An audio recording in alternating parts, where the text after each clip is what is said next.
आप सबको मेरी नमस्ते। आज मैं एक श्रवण कुमार का किस्सा आपको सुनाऊंगी। इसके मैं गीत भी गाती हूँ कई बार, लेकिन आज गीत नहीं गा रही। आज मैं उसका किस्सा आपको सुना रही हूँ। जो हमारे यहाँ बोलते हैं ना हरियाणा में, भाई श्रवण जैसा बेटा हो जाए तो जीवन सफल हो जाता। वो श्रवण कुमार कौन थे ये सुनना आप। श्रवण कुमार एक राजा होते थे पुराने टाइम में, और उसके बूढ़े माँ बाप थे। वो अंधे हो रखे थे और वो उनकी देखभाल बड़े अच्छे से करता था, लेकिन वो राजा था इसलिए वो खुद उसकी उनकी खातिरदारी नहीं कर सकता था।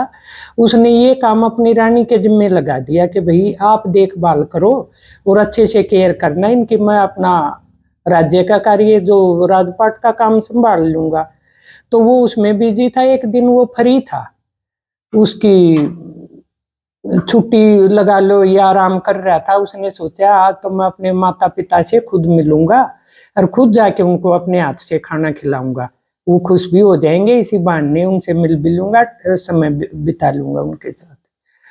अब वो गया उनके पास, उनको खाना खिलाया तो उसकी माँ और पिताजी एकदम बोल पड़े। बोले आज बेटा कोई त्योहार है क्या, इतना अच्छा खाना बनाया है? वो बोला क्यों, ऐसा क्यों? बोले आपने ऐसा खाना तो रोज ही बनता है।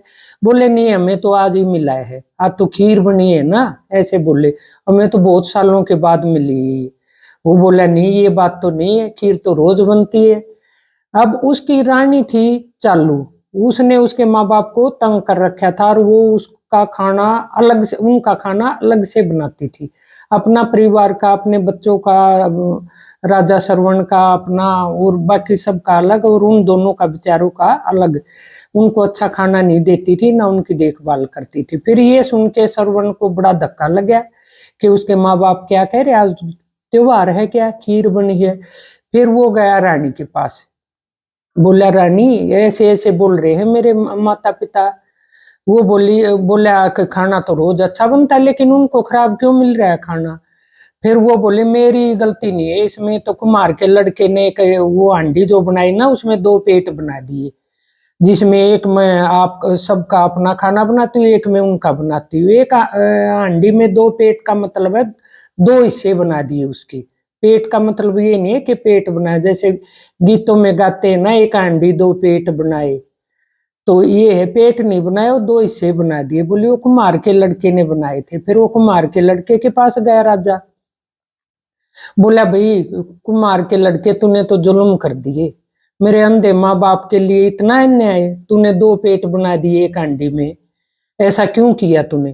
फिर वो बोला, वो लड़का बोला राजा जी माफ करना, हाथ जोड़ के खड़ा हो गया, मेरी इसमें कोई गलती नहीं है, रानी ने कह के बनवाए थे बोल के कि एक हांडी में दो पेट बना। बोले जब मैंने बनाए थे। बोले चलो ठीक है भाई, इतनी सुन के अब वो क्या ही करता, फिर वापिस आ गया। फिर वो राजा जी गए, श्रवण राजा गए खातिया के यहाँ, खाती के यहाँ। बोले खाती के एक कावड़ गढ़ दे। बोले क्या करोगे? बोले मैं ना अपने माँ बाप को बिठाना है उसमें, और 61 तीर्थ नुआने हैं, मैंने इतना पाप किया है जिंदगी में, उनके साथ अन्याय किया है, उसको मैं वैसे ठीक नहीं कर सकता हूँ, लेकिन अगर मैं तीर्थ करवाऊंगा ना उनको तो शायद मेरे पाप धुल जाए। बोले 61 तीर्थ ले के जाना है मेरे को उनको, और ऐसी कावड़ बना दे तू। उसने कावड़ बना दी। अब कावड़ में उसने क्या किया, अगले पालड़े में तो अपने पापा को बिठा लिया, पिताजी को, और पिछले में बिठा लिया अपनी माँ को, और वो कंधे के ऊपर कावड़ लेके जैसे चलने लग गया। पूरी दुनिया देख रही, बोले देखो बेटा हो तो भाई ऐसा हो, कितना अच्छा बेटा है। तो वो चला, एक बन चला, दो बन चला, तीजे बन में जैसे आया ना, प्यास लगी उनको माँ बाप को। वो बोले बेटा हमें तो प्यास लगी है। तो ये बोल के फिर वो बोला चलो ठीक है, बढ़ के डाले पे उसने कावड़ टांग दी और पानी लेने चला गया। पानी लेने गया तो वो जैसे तालाब के अंदर झुक के जजरिया अपनी लेके गया, तो वो पानी की जजरिया भरने लग गया ना, तो वो जैसे ही झुका तो दशरथ दूर से शिकार खेल रहा था, शिकार कर रहा था, उसको लगा ये मृग पानी में घुसा हुआ है तालाब में। उसने दूर से क्या किया, तीर चला दिया। तीर चलाया तो वो श्रवण को लग गया।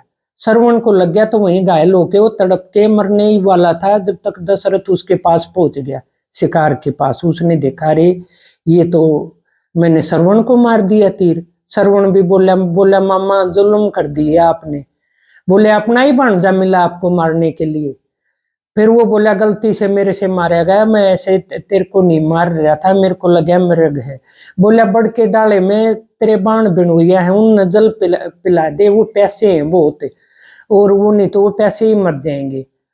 फिर उसको लगा कि अब मैं पानी पिलाऊंगा बोलूंगा तो पूछेंगे कि ये श्रवण कहाँ गया। वो बिना बोले ना अनबोला जो है उनको पानी पिलाने लगा, कभी इधर जाए कभी उधर जाए और मुंह पे पानी लगाए। अब वो पिए ना। माँ बाप को लगा कि हमारा बच्चा तो भाई परेशान हो गया बहुत ज्यादा। उसकी माँ ने बोल ही दिया, बोली बेटा इतना दुख पा गया कि तू अनबोला नीर पिलाने लग गया। फिर उसको बताना पड़ा। वो बोला भाई मैं तो बहन तेरा दशरथ भाई हूँ, तेरा श्रवण मन मार दिया, गलती तो मार दिया, और पानी पी लो तुम। वो बोले नहीं हम भूखे प्यासे मर जाएंगे बेटे के गम में, लेकिन हम पानी नहीं पिएंगे किसी और के हाथ का, तूने जुल्म कर दिया भाई। बोले जैसे हम बच्चे के अपने बेटे के गम में तड़पते हुए मरेंगे ना, वैसे ही आखिर में तू बेटे के गम में जाएगा, दुनिया से जब भी जाएगा बेटों के गम में ना तड़प तड़प कर मरेगा। तो वही हुई, परमात्मा वही करता है। बोलते हैं ना जैसी करनी वैसी भरनी, वैसा ही फल मिलता है जैसे हम कर्म करते हैं, सच्चाई है। आखिर में जब कैकेयी ने राम को वनवास दिलवा दिया था, वो वनवास भी मजबूरी में देना पड़ा था राजा दशरथ को, क्योंकि वचनों में गिर गया था। फिर वनवास दिया जब राम सीता लक्ष्मण जंगल में जा रहे थे, जैसे वो दिखते रहे तब तक दशरथ जी ठीक रहे, लेकिन जैसे ही वो दिखने बंद हुए दशरथ को, वैसे ही वो चक्कर खा के पड़ गए और मर गए। और उस टाइम बोले भी वो जमीन पे पड़ते ही कि मैं वैसे ही मर रहा हूँ बेटों के गम में, मेरी बहन ने श्राप जो दिया था ना, जो वो पूरा हो गया, आज मैं यूं ही मरूंगा अपने बेटों के गम में, जैसे मेरी बहन मरी थी और उसने मुझे साप दिया था, आज वो बात सही होगी। तो ये था श्रवण का किस्सा। इस पे बहुत सारे गीत भी बने हैं, अगली बार गीत सुनाऊंगी आपको, आपको गीत अच्छे से समझ आ जाएंगे अब, नहीं तो आपको गीत समझ नहीं आते। और मेरा मन भी था कि ये मैं आपको किस्सा आपको सुनाऊं। आपको कैसा लगा लाइक और कमेंट करना, मेरे चैनल को सब्सक्राइब करना। Thank you.